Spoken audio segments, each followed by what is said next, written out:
Daniel grew up in a quiet Christian household in rural Canada. His upbringing was filled with Sunday morning services, family dinners, and teachings about the love of Jesus Christ. From a young age, he was involved in church activities, playing guitar in the worship band, helping with youth group sessions, and even leading Bible studies by his teenage years. His parents were gentle and faithful people, never pushy but firm in their beliefs. Christianity was not just a religion in their home, it was the framework for life. But Daniel had questions, many of them.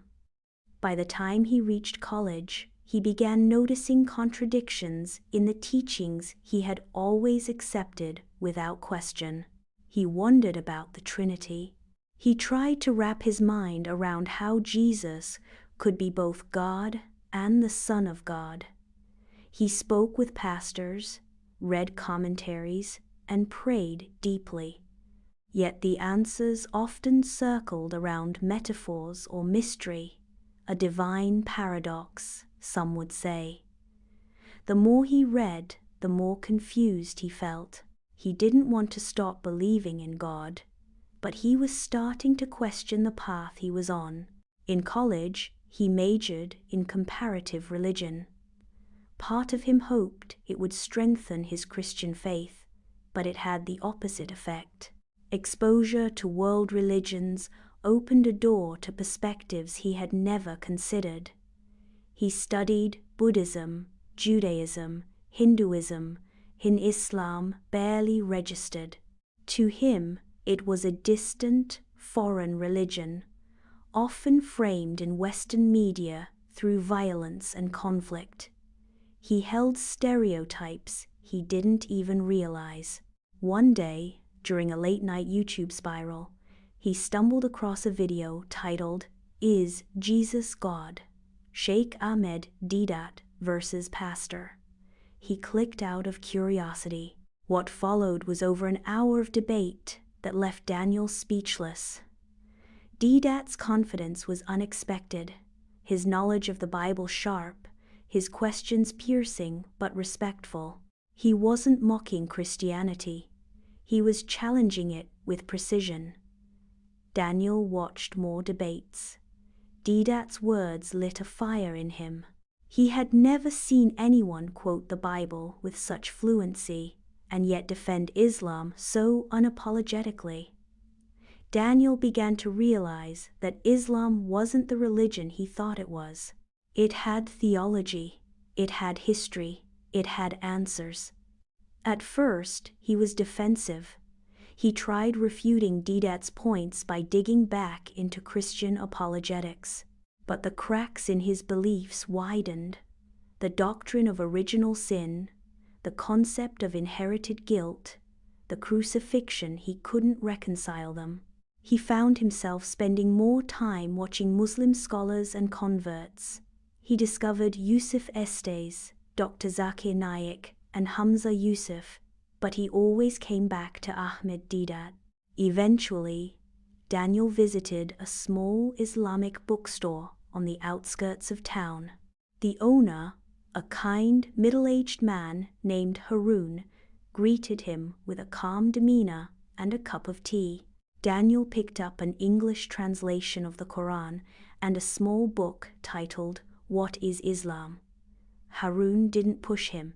He simply said, "Read with your heart open." Daniel read the Quran every night.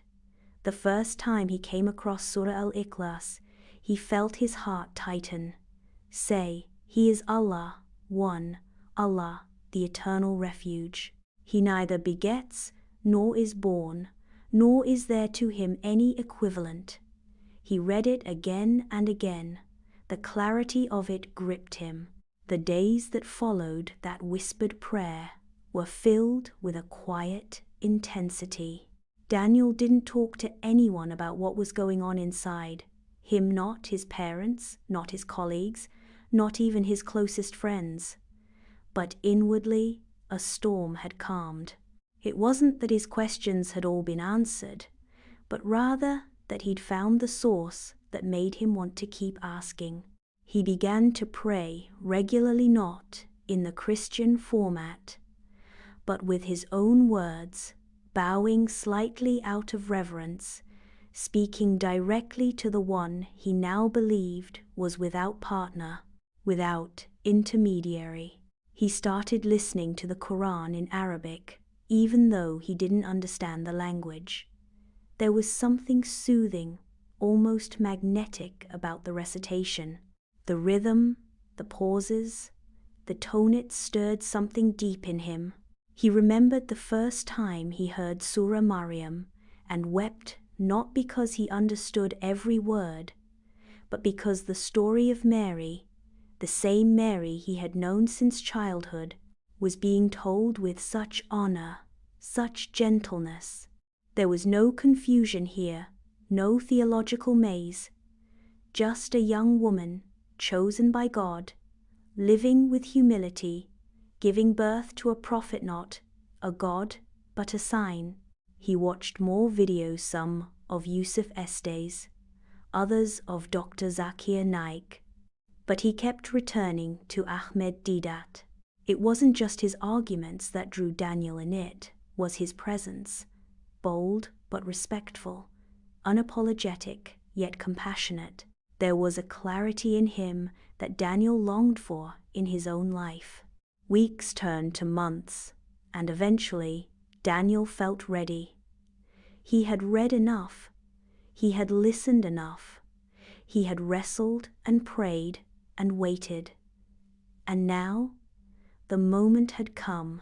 He drove back to Haroun's bookstore on a quiet Friday afternoon. The air smelled like rain and earth. He didn't tell anyone where he was going. When he walked in, Haroun looked up and smiled. "Back again?" Daniel nodded slowly. "I think I'm ready." Haroun didn't ask what he meant. He just stood up, walked around the counter, and gently guided Daniel to the small prayer area in the back of the shop. There, with nothing but a prayer mat and a soft light overhead, Daniel stood barefoot and nervous. "You just have to say it with sincerity," Haroun said. "No pressure, just truth." And with his voice shaking, Daniel said it.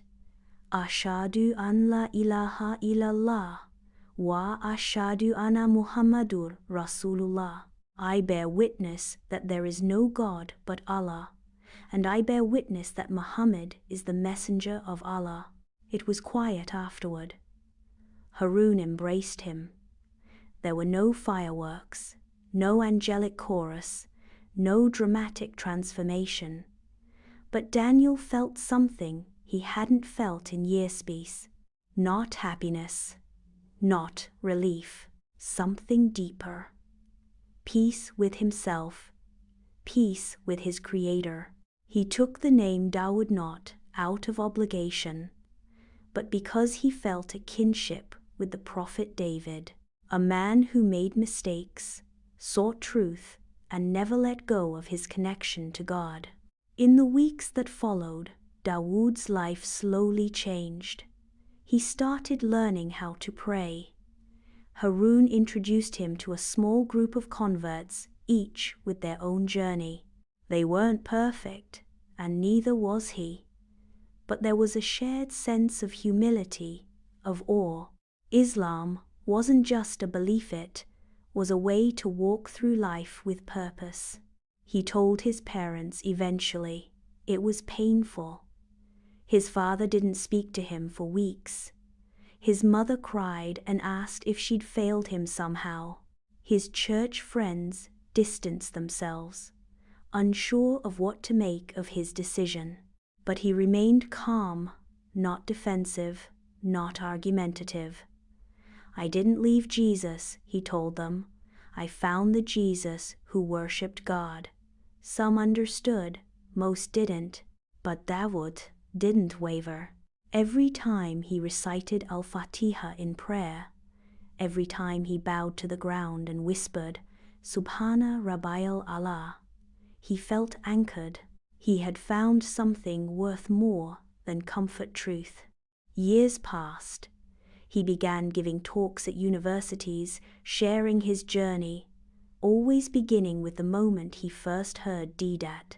He emphasized that his conversion wasn't about rejecting Christianity in hate, but embracing Islam in love. Love for clarity, love for God, love for submission. He met Muslims who were born into the faith but had never taken the time to understand it. He urged them to study their religion the way he once studied Christianity, deeply, critically, and with sincerity. "You don't realize what you have," he would tell them. "You were born into what I had to search the world for."